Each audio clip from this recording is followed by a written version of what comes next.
So Jay Leno dropped a video of his interview with Tesla designer Franz von Holzhausen and Tesla Vice President of Engineering Lars Moravy. And boy, did this video have so many Easter eggs and features that haven't yet, until now, been revealed. In another show, we covered the Cybertruck being able to act like a boat. But here, we're going to cover the new things on wireless charging, that the glass is able to withstand hail and won't break apart. And stay tuned for other secrets only revealed now. We've got Hans Nelson joining us. He has his own YouTube channel called Hans C. Nelson, and as a mechanical engineer, he's quite interested and been following closely all the different features that the Cybertruck has. Welcome, Hans. Thanks for having me, Herbert. Let's take a look at a bunch of video and a bunch of new features. We'll do it one by one. Lawrence Spence pulled this out and says, Jay Leno says, how far are we away from the day of having a Tesla home charging car-only unit, like for your garage? Franz says, well, we're working on inductive charging, so you don't even need to plug something in at that point. Pull into your garage and drive over the pad and you're charging. So this is the video, the shot that they shared at one of the the things that they want to do, that they want to be able to accomplish. I think it was an investor day a long time ago. But since then, they actually bought a company called Wiferion that actually has wireless pads like this at the bottom. You can just drive over, not only for cars, but also for the humanoid bots and other bots, animals. So they're definitely working on this. Let me go ahead and play that clip, and then we can talk about it. Today is the day of having a Tesla home charging car only unit, for your garage. We're working on inductive charging, so they don't even need to plug something in at that point. Or you just pull drive out your over garage, the drive pad. over the pad, and charging. So Hans, a lot of people are skeptical even after he said this. It's amazing how many people were saying that, yeah, call me the day that they create this. What's your thoughts on that? Yeah, I mean, this is obviously the direction that electronics are going. Like, most people charge their phones wirelessly on an inductive charging pad. Most people do the same for, smartwatches and headphones. So this is the thing that makes sense because, and especially, if you have a set charging or a set parking spot, having this be something that is so simple that all you do is drive over your normal parking spot and then you're charging. That is the best user experience that you could possibly have for charging. And so this is obviously what the direction, like whether it's a year from now, 5 years from now, 10 years from now, I don't think anyone really believes that that is not how this is going to work. The question is only how quickly can they make it work? And I know that there's been a lot of confusion in the community because they bought Wiferion and then they sold Wiferion. And so people think, oh, well, that must mean that Tesla decided to abandon this whole thing. And this is just another confirmation. No, they did not. The reason that they bought it was, they wanted all of the intellectual property, and they also wanted to acquire some of the people that were working on this technology. But of course, when you purchase a company, that's not the only thing that Wiferion does. And so, they sold assets that were not necessarily related to the wireless charging portion of what they did. So they basically picked through and said, okay, we want these people, we want these patents, we want this technology. And then the rest of it, if someone else is interested in buying what's left over when we're done, then great, we can, flip it and recoup some of the initial investment that we put in to purchase the parts that we were interested in. And so, yeah, I 100% believe that this is something that we will see out of Tesla. And the only question is, how long does it take us to get there? Yeah, I love that we finally got confirmation, right? That's why this Jay Leno video was so fantastic. They just dropped one thing after another that just confirms wireless charging is a big deal. It's a big deal, not only for the cars and supercharging, right? You just drive up and it's charging. You don't have to do anything, but it's a big deal for the bots, because if you can have the bots stand on a mat and it's charging, you can reuse it 24 hours a day. You don't need to pull it off for 8 hours to sleep like we do and charge us up. It can be constantly charging. I have no doubt that they're working on this, and I pulled it out as the first feature because I think it's the most important one. Absolutely. Sounds great. So the next one here is this 48-volt wiring in the roof and all over the place, accessories. They've pre-wired this all to the roof, you can install any powered accessories. So this roof-mounted light bar is one example, but the power can be turned on and off from the in-vehicle display. That's going to be so much, just so useful. No more running wires and cutting holes. Let's watch this. Here, there's a little roof rack mount here. You push it up, and there's a wire in there, a 48-volt wire that'll power our off-road light, which is actually laser lit. And it fills up the road. How far does it go, Franz? Do you remember? Over 5 football fields. Yeah, down the way. length. So Wow. Okay. just about half a mile it's down the pretty road. And we get to do that because we made it ourselves. It fills in the area you don't see with your brights on. So when you go off-roading with that roof light, man. Whew. Yeah, I love, there's so many great things about vertical integration, and this is one example. Because Tesla decided to go ahead and get into making accessories for the Cybertruck as part of the production plans for this vehicle, they also are thinking about how to make the installation of those accessories very easy. And so while, a Ford or a GM or any of these other companies that are making off-road vehicles or, just vehicles in general, they're not thinking about how do we make this super easy for someone to put a bed in the back to be a camper, or attach a light bar, or to attach storage racks, or any of these types of things. And because they're not thinking about it at the design phase, then that usually makes those installations more difficult than they could be. That doesn't mean that it's impossible. It just means that it could be easier, it could be cheaper. But because they're thinking about these things at the stage of designing the vehicle, that means that they can make accommodations for everything that they want to do from an accessory standpoint. Obviously, they won't be able to anticipate every need that a third-party person might have, as other third parties do create accessories for the Cybertruck, but it will mean that the foundation to build upon will be much more thoughtful. There will be much more things available. And I think it's a good thing, not only for the accessories that we'll see Tesla produce, but it will also have a knock-on effect for the accessories that third parties will be able to make, because it'll just make the things that they're going to do a little bit easier from the get-go. Yeah, the accessories is going to be a big deal for the margins for the Cybertruck, but just usability. And they've got hooks all over the top. Now you do discover that they've got wiring there as well, which we assumed. But everything is so easy because it can be controlled by the UI. I want to turn on my light bar. I want to turn on this, whatever you attach to it, I can control it. So those make it much easier. The other cool little things that we discovered is about the glass, that it doesn't break very often, and the hail, ability to withstand hail. So this beautiful tweet from Kathy Kitchler says the Cybertruck steel is so tough, it withstands class 4 hail as per Franz. And then why will it matter? Strategically adds one more little benefit to the flywheel. I'm going to play the video first, then I'll go tell more about what she's saying here.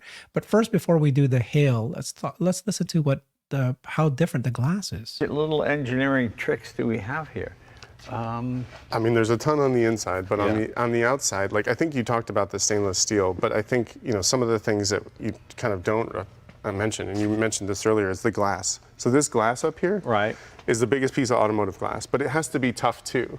It's a borosilicate glass, and what that does is it provides an immense amount of chip resistance. So if you do get a chip, and even though it's super tough, it won't happen that often, you get with this kind of stress ring around it, and so the chip will form in the middle, you get this hoop stress ring, and that means it won't propagate. Right. Okay. And that's super great for off-road because you keep your visibility, and then if you do want to repair it, you just get that little safe light glue and fill it in, you will never see it. Now, this is the... Isn't that great? You got a rock hit you, the chip will be there, but it won't propagate. Oh my God. Oh God. That's a big deal for me. I love it. Hail. Let's talk about hail. The glass is not bulletproof, Okay. but it'll stop at like a baseball thrown at 70 miles an hour. Right, okay. Or, class 4 hail, which is like a big chunk of hail at 100 miles an hour or something. I guess in a hailstorm, this wouldn't dent, would it? No. That's a And practical reason. combine that with a bioweapon defense mode, the HEPA filter that we have inside, you're pretty safe in the apocalypse. From a design standpoint, Did you hear that in the other video, the Sandy Monroe one, they said the only thing that can scratch the hard frickin' steel is hard frickin' steel.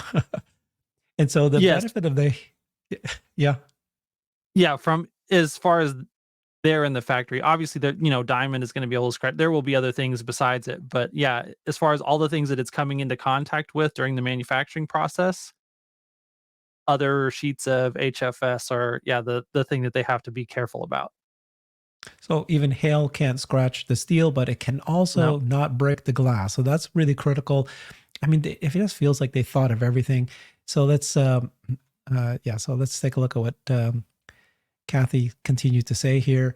She said that why does it matter? Because if right now the auto insurance annually for hail damage is $8 to $14 billion, and 37% of hail comes from Texas and Colorado. The hail claims.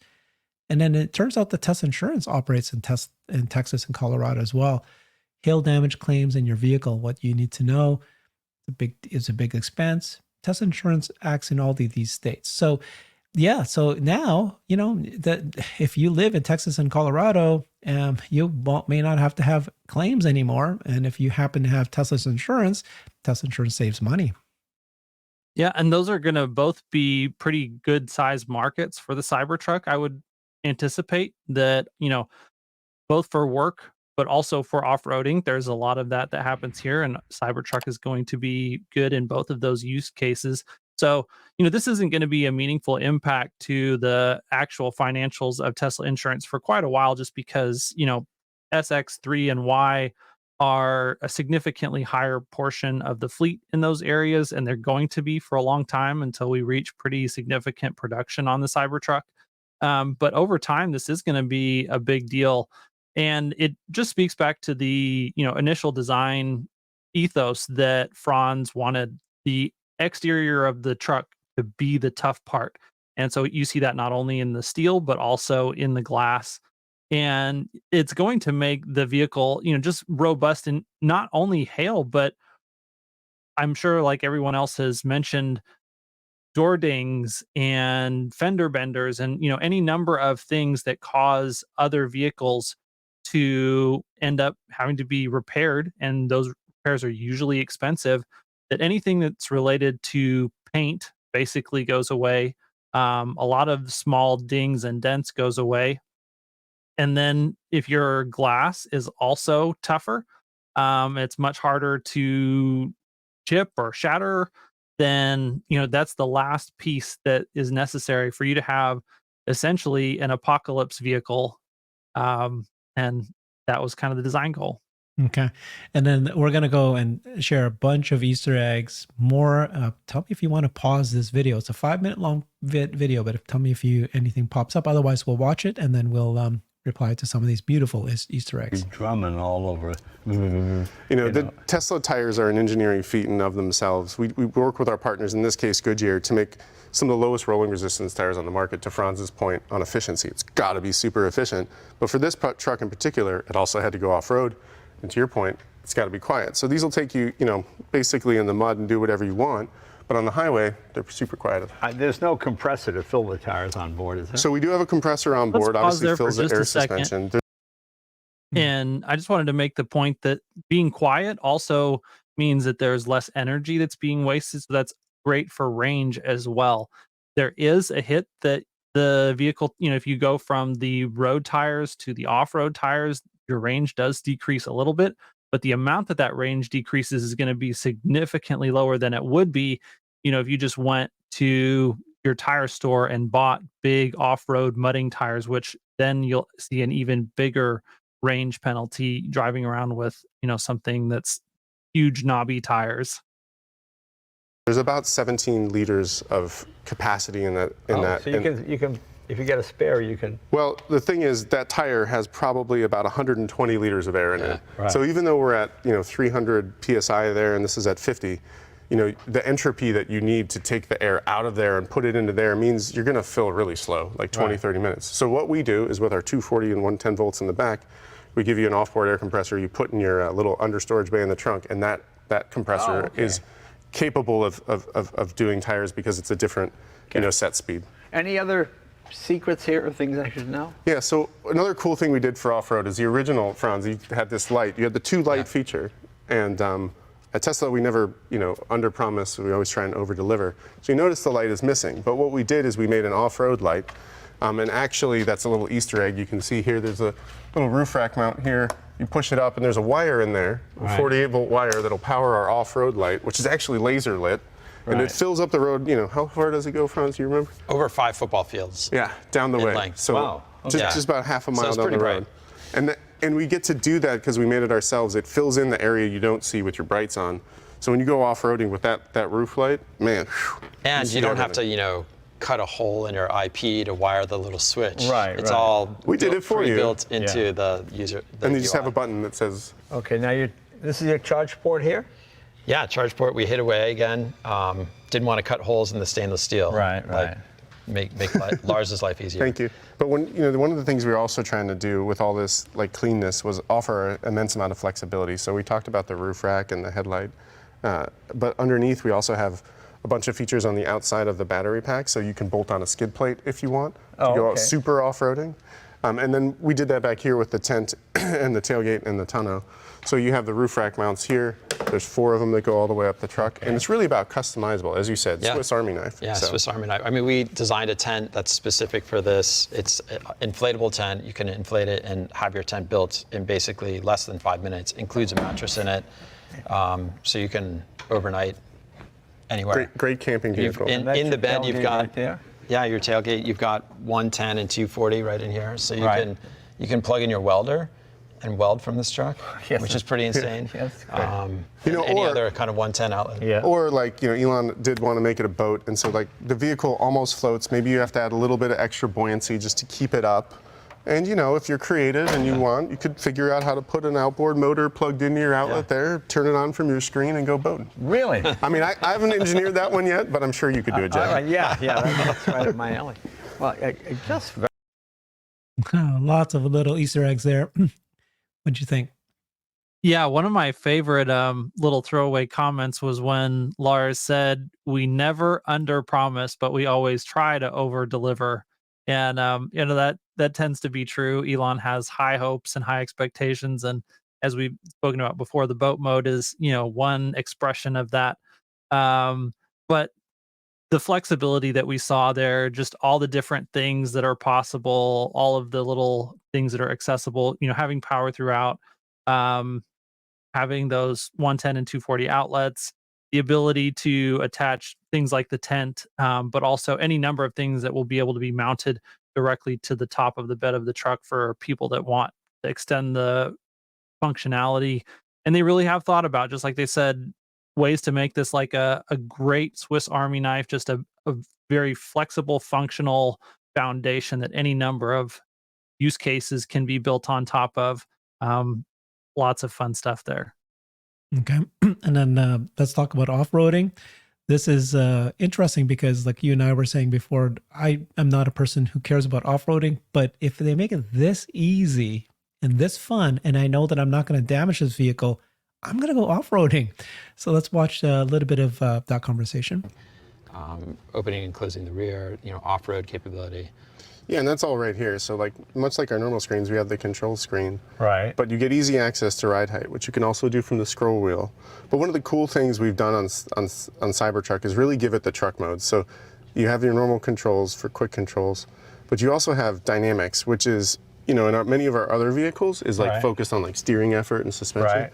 But there's so much chassis tech in here Right. that we really wanted to focus it on attribute based. So you can see you can choose comfort or standard or beast, and that'll change your off-road modes. You can see when I press that, it's adjusting the ride height as well as the steering efforts. So and the Beast would suspension. be Ludicrous or Plaid on the Yeah. other. Yeah, it's Okay. like And it's beast I think mode. it's special here because it's not just the torque and the suspension. It's torque, suspension, ride height, steering efforts, everything that goes into making the truck feel like a Right, beast.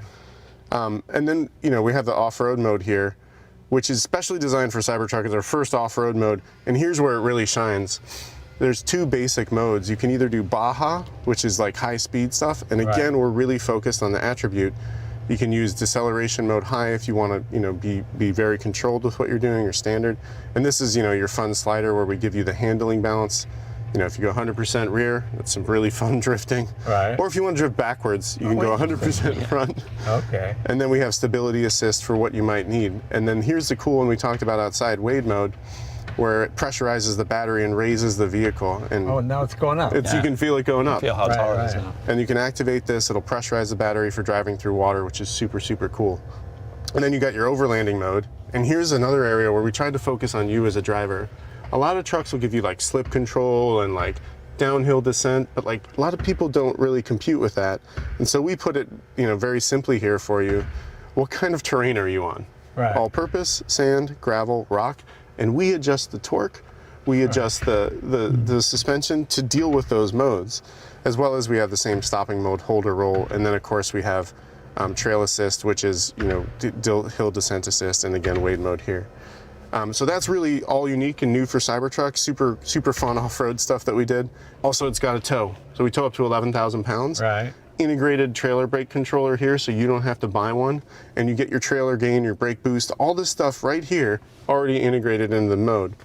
And then we talked about this earlier, but Brevans was saying you don't have to wire up your 48 volt stuff. We put all the switches here too, so you can just tune and turn them on from the screen because we don't like switches.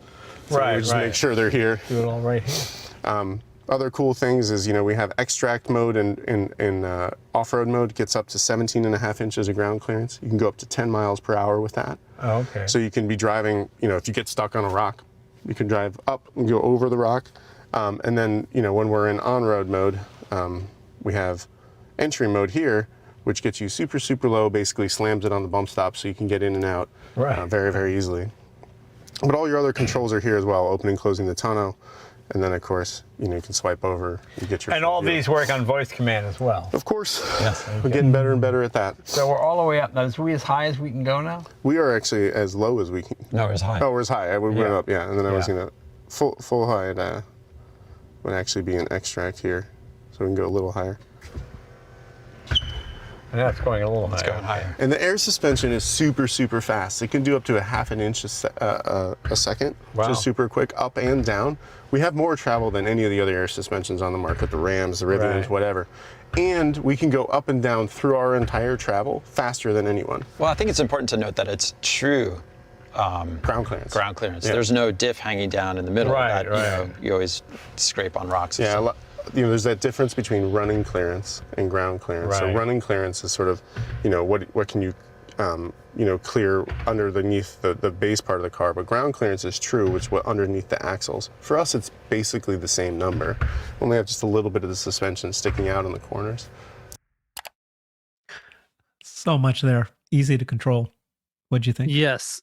I mean, it just shows off Tesla's incredible software proficiency that, this is the iOS of vehicle software applied to trucks. And so, I love all of the things that they make super simple for, like you said earlier, there's an enthusiast crowd of off-roading people that they love to have access to every little piece of technology that they can, or an interface with all the mechanics. They want to feel the road. They want to have all the old school ways that they are used to off-road, because there's a lot of skill that's involved. You have to understand all kinds of things about just the way that each mechanical part interfaces with the other mechanical parts in your vehicle, to do something that's difficult.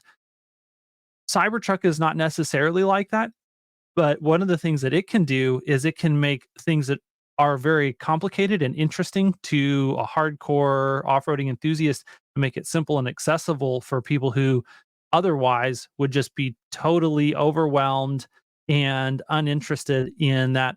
And then when you combine that with also the truck being so tough on the outside that you're not going to have to worry about damaging it, and it makes doing things that used to be extremely complicated very simply and easily, then you can enjoy having the fun of using this vehicle out in the element that it was designed for, off-road.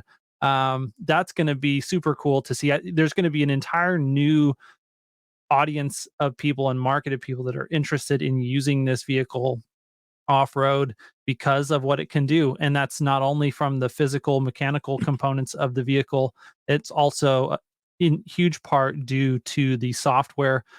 Rivian is a great company that has pretty decent software, but they just do not have this level of proficiency and integration. And so hopefully, they can improve over time. But if you want the most dialed in software that you could possibly have for a truck, whether you want to use that off road, whether you want to use it for work, whether you have something else that you want to do with it, that you're using, the integration of having all the accessories for, the Cybertruck is where it's at. It really defines, what a utility vehicle for the 21st century is going to be. And we'll see more and more and more of this. The longer that the Cybertruck is out, the more things people use it for. 2024 is going to be an incredible, exciting year for the Cybertruck. It's going to open the eyes of the entire world to what vehicles can be this century. Yeah, didn't you call this the iPhone moment? Yeah. Yeah, I mean, this is that software system that Lars was showing. That is the iOS of off-roading, and that's the iOS of trucks. Like, it makes everything, where other people are going to have a lot more complexity to their software. The Android, the old Windows, whatever, things that are made to be general for a lot of different pieces of hardware to interface with. This is going to be so simple, so easy to use, so accessible, and so approachable.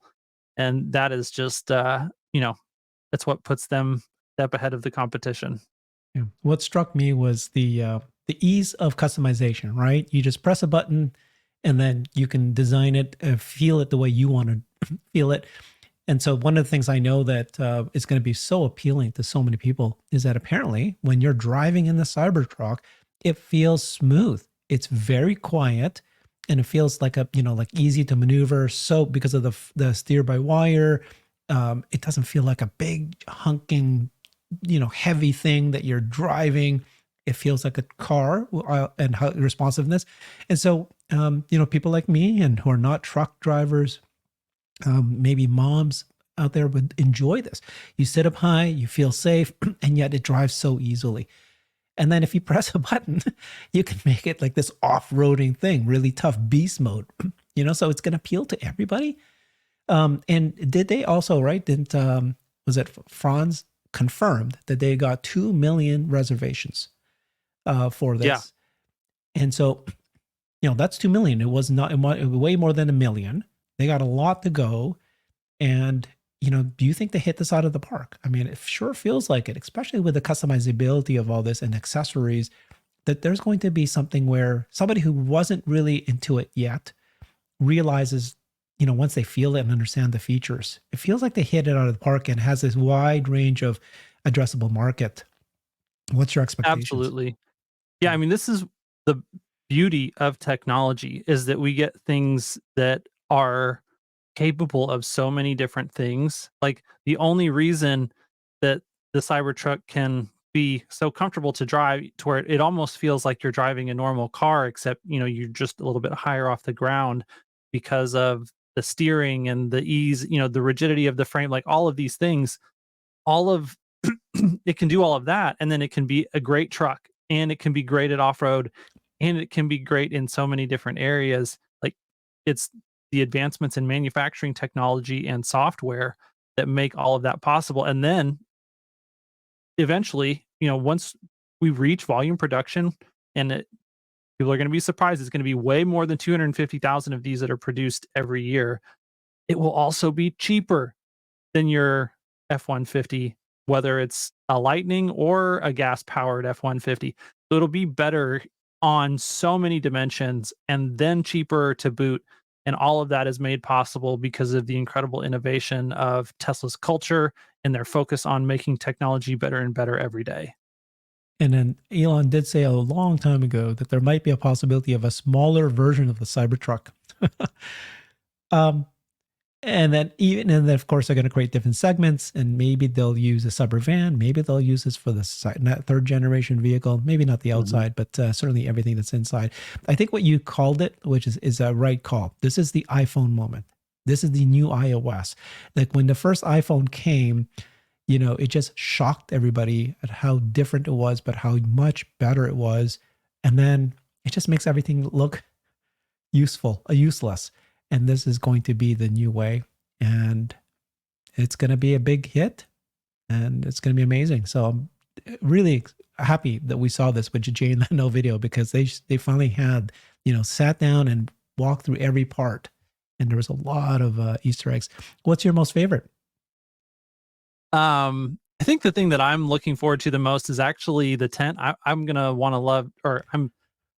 looking forward to taking it camping, getting off road, getting out into the middle of nowhere, having a vehicle that can not only access a place that's hard to get to, but then once you get there, you've got the onboard power, and doing camping in the vehicle will be something that's comfortable and fun. So you can basically have like an all-in package that you can be self-sufficient off the grid out in the middle of the woods. And that's the use case that I'm the most excited about and looking forward to. Yeah, with all the accessories, when they come out, and I bet you there's going to be a few more Easter eggs that they haven't shared yet. If you add this accessory, all of a sudden they can do this, Mm-hmm. Okay. That was fun. Thank you so much, Hans. That was great.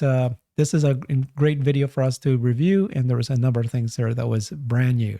So hopefully everybody appreciates that. Please follow Hans on his YouTube channel, Hans C. Nelson. Thanks, everybody. Bye-bye. I've created a website that is the most comprehensive resource for the Tesla investor. Please check it out. Simply go to my website at herbertong.com.